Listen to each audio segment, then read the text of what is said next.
terms of that, Doc, in terms of that, how exactly, like the instance we painted, and now, a child witnessing the mother being beat up could, now engender a cycle of domestic abuse, for life.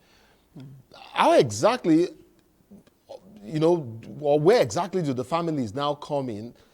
Sometimes, yes, you notice or we witness that the perpetrator is there in the family. So when we now say what is the role of the family now, we could mean the role of maybe not just the immediate family, maybe the extended family now.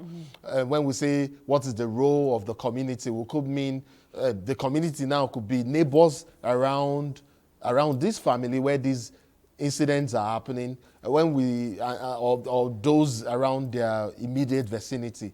And then, beyond communities, government as well, organizations like yours, what and how do they come in to provide support structure, perhaps counseling, so that children witnessing this sort of abuse or abuses, families impacted can have some sort of support structure.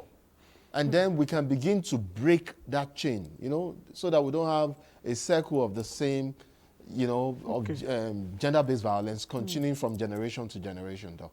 Okay, so if you look at it from the angle of the need for prevention, yes, there are efforts, which my organization, Sustainable Gender Action Initiative, also have put in place to ensure that there is increased awareness, there is increased sensitization on the need to prevent all forms of violence, gender-based violence. And where there are instances where this violence, are taking place already, like the scenario of children witnessing their parents, battering each other, there are government agencies that have been set up like NAPTIP, that respond to such issues, and then they pay attention to the counseling. There are also civil society organizations, that also respond to counseling, to giving better reorientation to the children. And when you talk about domestic violence, it's not just battery. We're having an increase in incest, increase in defilement of children.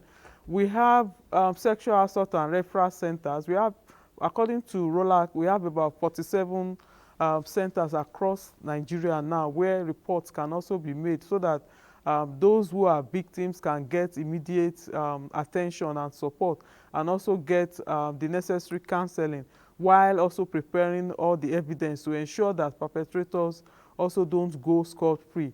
I want to emphasize that prevention is critical, but the government has also recognized the need to also punish perpetrators. Yes. And that's why we have the Violence Against Persons Prohibition Act in place. So it's no longer a joke.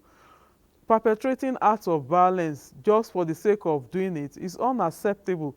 And that's why we all need to make effort to ensure that we don't record this.